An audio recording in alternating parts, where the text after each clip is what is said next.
Sanson, toca para Reed. Reed la toca y la tiene Bucha. Busca salir el equipo inglés, pero la recupera Argentina. Viene Burruchaga, toca para Batista, Batista, para Enrique. Enrique, para Ola Erticoechea del lado derecho.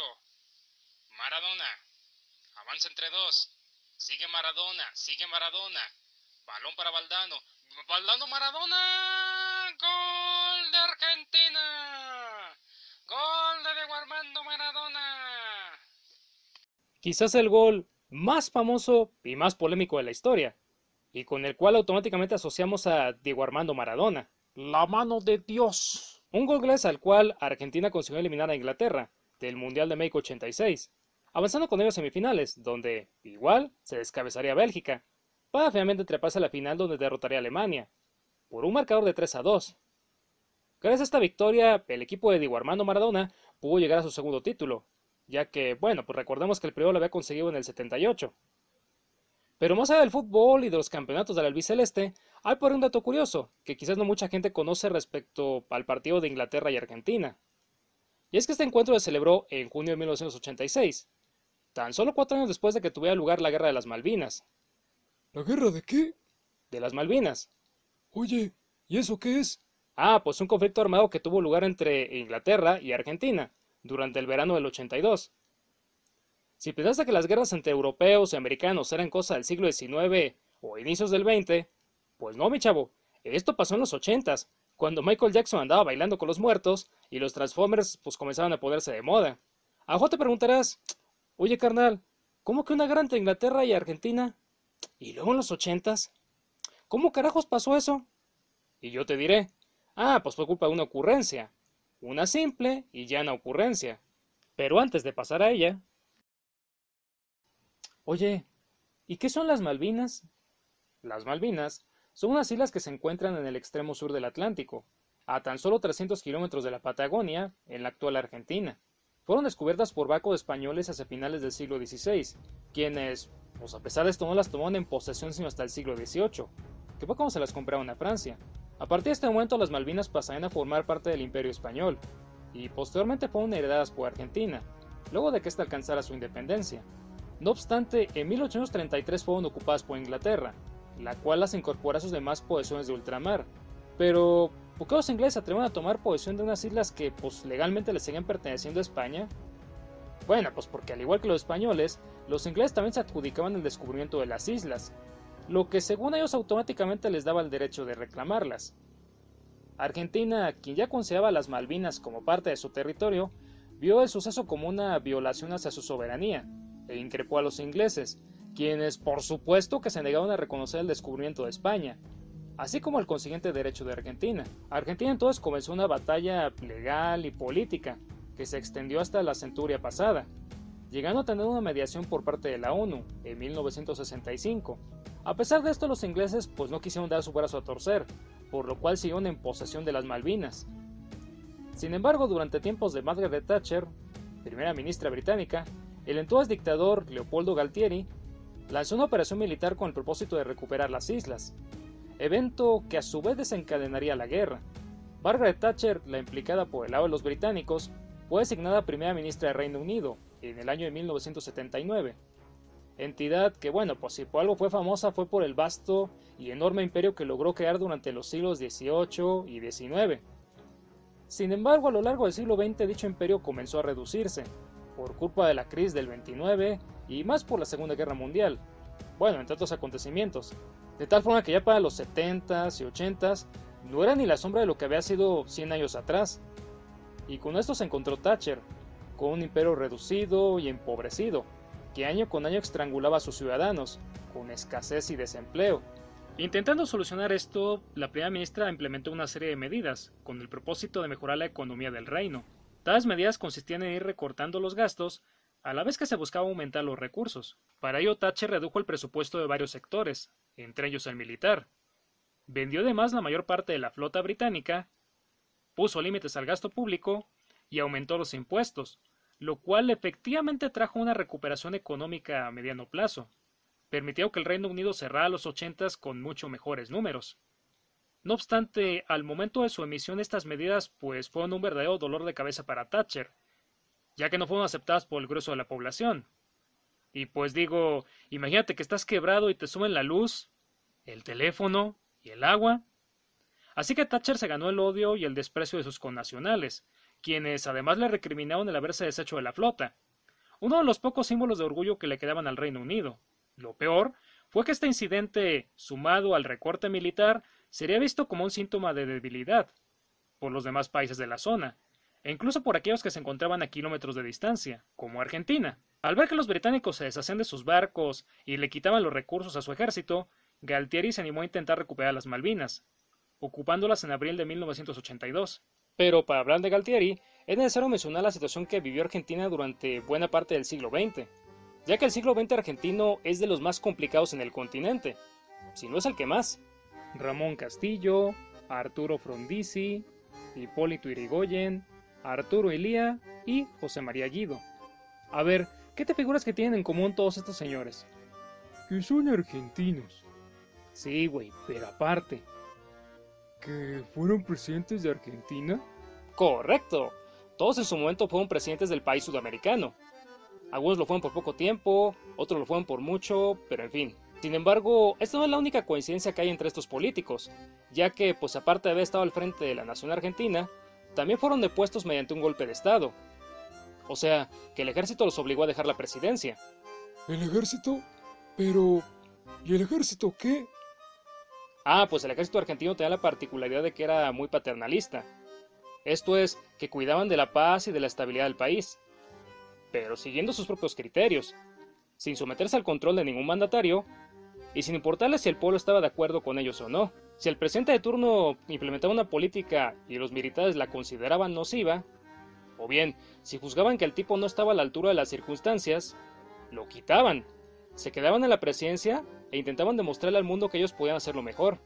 Y por esta razón, entre 1930 y 1982, Argentina tuvo lo mismo gobiernos democráticos que dictaduras militares, lo que irónicamente trajo inestabilidad política y agitación social. Pero espérate, que la economía argentina tampoco era la mejor. Había sido bastante buena a inicios del siglo, sí, pero después de las guerras mundiales y del crack del 29, esta sufrió una serie de reveses, que terminaron por originar fuertes crisis monetarias, las cuales afectarían al país durante todo el periodo, y que serían usadas como pretexto por los militares para quitar presidentes. Pero entre toda la bola de presidentes que depusieron, hay uno por ahí que, pues si bien tampoco pudo resistirse a los soldados, pues cuando menos consiguió dejar un legado, el cual se mantendría a pesar de las crisis y de los golpes de estado. José Domingo Perón. Perón es uno de esos personajes cuyo impacto en la sociedad resulta ser tan grande que la gente lo recuerda y lo ubica más que el político promedio. Y la razón por la que los argentinos recuerdan tanto a Perón es su política, la cual ha sido retomada varias veces por políticos que ni lo conocieron, ni mucho menos trabajaron con él. Básicamente, esta se concentró en dos puntos. Primero, en nacionalizar la economía, aparte de darle un giro proteccionista. Segundo, en velar por las clases trabajadoras, así como mejorar sus condiciones de vida. Con esta última, Perón se ganó la simpatía y el respaldo de los sectores populares, ya que antes de él pues ningún otro presidente se había interesado por ellos. Sin embargo, mientras que su cuidado hacia las clases trabajadoras le trajo varios partidarios, su política económica le cosechó una fuerte oposición por parte de sectores que no estaban de acuerdo con ella. Pero además de su economía, muchas personas también se quejaron de los modos de Perón, acusándolo de ser autoritario, cosa que efectivamente era cierta. Perón era un autoritario, sí, y no le importaba que lo criticasen por ello. Al final esta dualidad polarizó a la sociedad argentina, durante el gobierno de Perón. De un lado los que lo apoyaban, y del otro los que no lo podían ver ni en pintura. Y las cosas se pusieron todavía más negras, pues la oposición hacia Perón se fue radicalizando y radicalizando hasta que llegó a atentar contra su vida. Logró salir ileso, pero al considerar que Perón ya no podía mantener el control de la sociedad, los militares optaron por removerlo. No solo de la presidencia, sino también de Argentina, ya que lo obligaban a vivir en el exilio. Sin embargo, Perón volvería a Argentina en 1973, cuando el peronista José Cámpora llegó a la presidencia. Posteriormente, Cámpora renunció a su cargo y se celebraron nuevas elecciones, en las cuales Perón compitió. Este ganó y volvió a ocupar el poder como en los viejos tiempos. No obstante, lo que pudo haber sido el regreso triunfal del peronismo, al final pues no fue, ya que Perón se moriría en 1974, heredando el cargo a su esposa, María Estela Martínez, o Isabelita para la banda, la cual intentó mantenerse en la misma sintonía que Perón. Y digo intentó porque al final pues terminó por alejarse de esta, deshizo las alianzas que Perón había construido y se quedó políticamente sola, cosa que debilitó considerablemente su gobierno. Los militares, al ver que el gobierno de Isabel flaqueaba, comenzaron a planear lo que mejor sabían hacer: un golpe de estado, el cual llegaría en 1976 de la mano del comandante Jorge Videla, quien se convertiría en el presidente de una nueva dictadura, conocida con el nombre de Reorganización Nacional, que duraría de 1976 hasta 1982, siendo hasta el momento la última dictadura que hubo en Argentina. Aunque, bueno, hay que decirlo, también fue la más brutal y la más deshumanizada de todas, pues como parte de su política interna, los militares implementarían el terrorismo, el cual serviría para aplacar a la sociedad, que esperaba fuera haciéndose más dócil y receptiva. Según el plan, cuando dicho objetivo se alcanzase, los militares comenzarían a reeducar a la sociedad, de acuerdo con los valores que consideraban como correctos.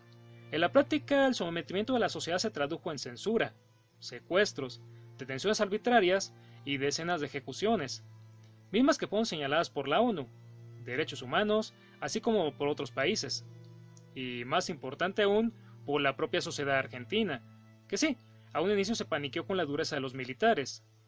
Sin embargo, al paso de los años comenzó a rebelarse, echando por tierra las aspiraciones de estos.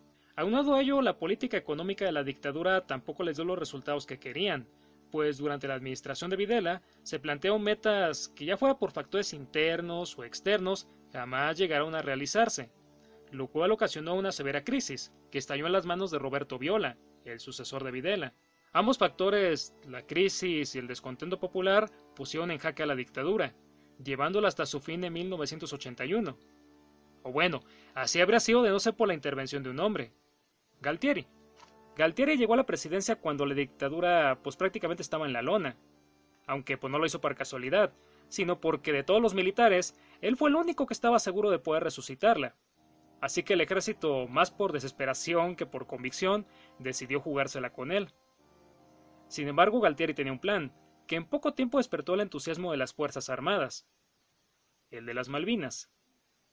Como ya vimos, la ocupación de las Malvinas por parte de los británicos, así como su recurrente negativa a cederlas, habían abierto una herida dentro del nacionalismo argentino, el cual seguía estando presente en millones de argentinos, que veían el evento como un ultraje imperialista.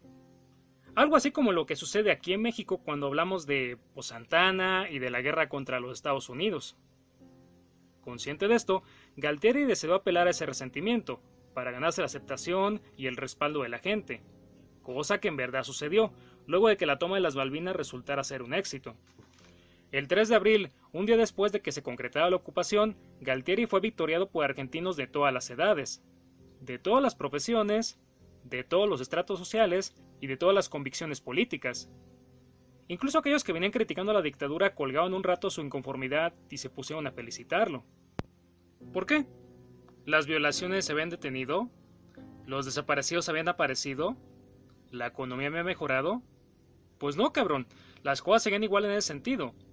No obstante, a un nivel general y colectivo, se rescató el honor del país, recuperando la extremidad que le faltaba, y vengándose del imbécil que se las había arrebatado. Nuevamente, imagínate que Salinas hubiera recuperado California, o que Peña Nieto le hubiera quitado Nuevo México a los gringos. A ver, ¿qué tanto hubiera cambiado tu opinión sobre este presidente después de semejante proeza? Bueno, pues aquí tenemos a Galtieri, quien, como vimos, aprovechó la situación del Reino Unido para recuperar las islas, cosa que realmente pues no le costó, porque las islas solamente tenían a 70 u 80 soldados británicos. No obstante, hasta ese momento Galtieri no se había planteado tener una guerra con el Reino Unido. Su idea era la de obligar a que éste cediera las islas mediante la ocupación. Según Galtieri, como el Reino Unido no tenía flota ni recursos suficientes para pelear, sumado a que se encontraba prácticamente al otro lado del planeta y a que esperaba tener el apoyo de los Estados Unidos, pues el Reino Unido jamás se atrevería a entrar en combate, y entonces terminaría por renunciar a las Malvinas. Pero, oh sorpresa, el Reino Unido se levantó y dijo: ¡Me las vas a pagar, cabrón! Y envió un contingente militar para que recuperara las islas. Y en esta ocasión no eran 80 soldados, sino miles, además de decenas de barcos, submarinos y aviones de guerra. ¡Ah, caray! ¿Pues qué pasó ahí? ¿No que no tenían flota? No tenía, pero Margaret Thatcher, que ya de por sí sufría una crisis de impopularidad, fue abuchada por permitir que los argentinos invadieran las islas. Entonces Thatcher organizó una operación de desalojo, para lo cual compró una nueva armada, así como equipamiento para el ejército. Dicha operación contó además con el apoyo de otros países europeos. Y, agárrate, con los Estados Unidos, el mismo que según Galtieri los iba a ayudar contra los británicos. Gracias a la tecnología bélica de los estadounidenses, el mediocre ejército británico aumentó su capacidad ofensiva, convirtiéndose en un mayor reto para los argentinos. No obstante, Galtieri no se dio por vencido, y en lugar de ello se preparó para encarar a los europeos, aumentando el número de efectivos en las islas, así como despachando más barcos hacia la zona. Posteriormente la flota británica arribó al lugar, y rápidamente montó un cerco alrededor de las islas, con el propósito de separar a las tropas de estas de las del continente. En el proceso se hundió el buque argentino General Belgrano, debido a que éste se acercó demasiado al área de exclusión. Entonces comenzaron los combates, los aviones y barcos argentinos contra los barcos y submarinos británicos, la maquinaria de los anglosajones versus la tenacidad y el ímpetu de los sudamericanos. Al final terminaron perdiendo los argentinos, y los británicos volvieron a quedarse con las islas. Sin embargo, no es a pensar que fue una masacre. No, si algo hay que reconocer a los argentinos es que le aguantaron 2 meses a los británicos, con todo y lo que ya habíamos comentado antes. Y es más, hubo un momento en el cual las cosas estuvieron tan parejas que no se sabía quién de los dos iba a ganar, Y a diferencia de los británicos, los argentinos no tenían apoyo militar de ninguna otra nación. Bueno, excepto los peruanos, quienes les mandaban aviones de combate, pero fuera de ahí los argentinos pelearon casi con sus propios recursos. ¿Por qué perdieron? Pues porque a pesar de todo, del rival y de lo que estaba en juego, Argentina no peleó con todos sus recursos. ¿Cómo que no peleó? Pues no, güey, no lo hizo, y Galtieri se la quiso jugar así, aunque no por idiota, sino por estrategia. Resulta que a la par del conflicto con las Malvinas, Argentina traía problemas con Chile. Se andaban peleando por un archipiélago que estaba entre los límites de ambos países. Entonces los argentinos tenían la permanente amenaza de los chilenos, que les podían caer de un momento a otro. Para prevenir esto, Galtieri estacionó tropas en la frontera. O sea, dividió su ejército en 2. El que se quedó ahí y el que mandó para las Malvinas. De las 2 mitades, unos eran los suplentes y la otra eran los titulares, los que tenían más experiencia y mejor armamento. A ver, ¿cuál te imaginas tú que fue cada una? Obviamente, después de este fracaso la dictadura pues valió madre, y ¡puf!, se terminó yendo del poder. Se realizaron nuevas elecciones, las ganó un señor que se llama Raúl Alfonsi, y finalmente volvió la democracia, luego de casi 7 años de dictadura. Por su parte, Margaret Thatcher experimentó el mismo efecto que Galtieri antes de la guerra, ya que fue aclamada por los británicos, quienes la veían como una fiel defensora del imperio. Gracias a esto, y a que sus medidas económicas comenzaron a tener efecto, Thatcher se quedó en el cargo durante 8 años más, llegando a arañar la década de los 90. Y así fue como sucedió la Guerra de las Malvinas, un evento que conmocionó a toda una nación, y que a su vez era la adición de muchas conmociones que venían detrás, y que muy probablemente tuvo un nuevo episodio cuando Argentina consiguió derrotar a Inglaterra, durante el Mundial de México 86. Si eres argentino, pues supongo que te debe haber extrañado que utilizase la palabra ocurrencia para referirme a la guerra, ya que pues es un evento que a día de hoy sigue causando molestia en Argentina. Créeme, no lo he hecho de mala fe, no soy pro-británico ni tampoco tengo nada en contra de los argentinos. Simplemente lo hice para darle énfasis a un detalle que quizá a muchos se les puede escapar. El conflicto de las Malvinas tenía justificaciones históricas, sí. Después de todo, Inglaterra las había reclamado a la mala durante el siglo XIX. Igual, Thatcher estaba dispuesta a bombardear Buenos Aires con tal de obligar a que los argentinos se rindiesen. No obstante, frente a todo eso tenemos a Galtieri, un hombre al cual en realidad no le importaba el patriotismo de la gente, y que solamente le interesaba permanecer en su cargo, sosteniendo a un régimen pues que varias veces había golpeado a su propio pueblo. Y se le ocurrió que recuperando las Malvinas pues podría lograr esto, y quizá un poco más. Los chicos que combatieron en las Malvinas lo hicieron peleando por algo en lo que creían, y que necesitaban defender. Galtieri solamente los utilizó.